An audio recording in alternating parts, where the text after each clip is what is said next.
बिस्मिल्लाहिर्रहमानिर्रहीम। अस्सलामुअलैकुम व्यूअर्स, शाजीना के किचन में खुशामदीद। जैसे कि वीडियो की स्क्रीन पर आप देख रहे हैं कि आज हम बनाने जा रहे हैं बहुत ही मजेदार और चटपटी सी चना चाट की रेसिपी। वैसे तो आपने कई चना चाट की रेसिपीज देखी होंगी और इन्हें बनाया भी होगा, लेकिन आज जो मैं आपके साथ चना चाट की रेसिपी शेयर करने जा रही हूँ वो बहुत ही डिफरेंट और टेस्टी भी है। इसकी सबसे खास बात तो ये है कि ये आपकी किचन में पड़ी हुई अशिया से ही तैयार हो जाती है। तो चलिए व्यूअर्स, कोई भी टाइम जाया किए बगैर अपनी रेसिपी को शुरू करते हैं। तो जी, रेसिपी को बनाने के लिए सबसे पहले मैंने एक खाली बाउल लिया है। इसमें मैं तकरीबन 200 ग्राम चने डालूंगी। इन चनों को मैंने उबाल लिया था। इसके बाद मैंने तकरीबन 2 मीडियम साइज के आलू लिए हैं, इनको उबाल कर काट लिया है, इनको डाल लूंगी। इसके बाद मैंने एक मीडियम साइज का टमाटर लिया है, इसे छोटे छोटे पीसेस में काट लिया था, इसे डाल लूंगी। अब मैंने तकरीबन 2 अदद हरी मिर्चें ली थी और थोड़ा सा धनिया लिया था, वो डाल लूंगी। मिर्चों को मैंने बारीक बारीक काट लिया था। अब मैं इसमें तकरीबन 4 खाने के चम्मच इमली का पल्प डाल लूंगी। आप इसे घर पर भी बना सकते हैं। आप इमली के पल्प की रेसिपी की वीडियो यूट्यूब पर भी देख सकते हैं, आपको काफी ट्यूटोरियल मिल जाएंगे। अब मैं डाल रही हूँ 4 खाने के चम्मच खट्टी मीठी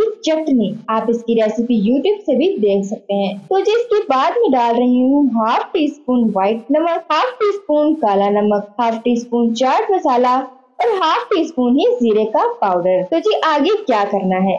जाहिर सी बात है, हर चाट मिक्सचर ही होती है तो इसे मिक्स ही करेंगे। व्यूअर्स, आप देख सकते हैं कि मेरी चाट अच्छे से मिक्स हो गई है। अब मैं इसमें डाल रही हूँ 1 स्मॉल साइज अनियन। इसे मैंने काट कर नमक के साथ मसल कर अच्छी तरह धो लिया था। इसे अच्छी तरह मिक्स करने के बाद अभी सर्विंग के लिए तैयार है। अब मैं इसको सर्विंग के लिए एक छोटे बर्तन में डाल लूंगी। इसके बाद इसे मजीद चटपटा बनाने के लिए इसको नींबू के साथ गार्निश करूंगी। ये ऑप्शनल है, अगर आपको नींबू पसंद है तो इसके साथ गार्निश कर लें, वरना रहने दे। अब लास्ट पर इतनी मेहनत के लिए मेरी सिर्फ ये रिक्वेस्ट है कि मेरे चैनल को सब्सक्राइब करके ऑल पर सेट कर दें, ताकि मेरी आने वाली हर नई वीडियो का नोटिफिकेशन सबसे पहले आप तक पहुंच सके। और वीडियो अच्छी लगी हो तो लाइक कर दे और फैमिली एंड फ्रेंड्स के साथ शेयर भी कर दें। मिलेंगे एक नई रेसिपी में, तब तक के लिए इजाजत चाहती हूँ। अल्लाह हाफिज।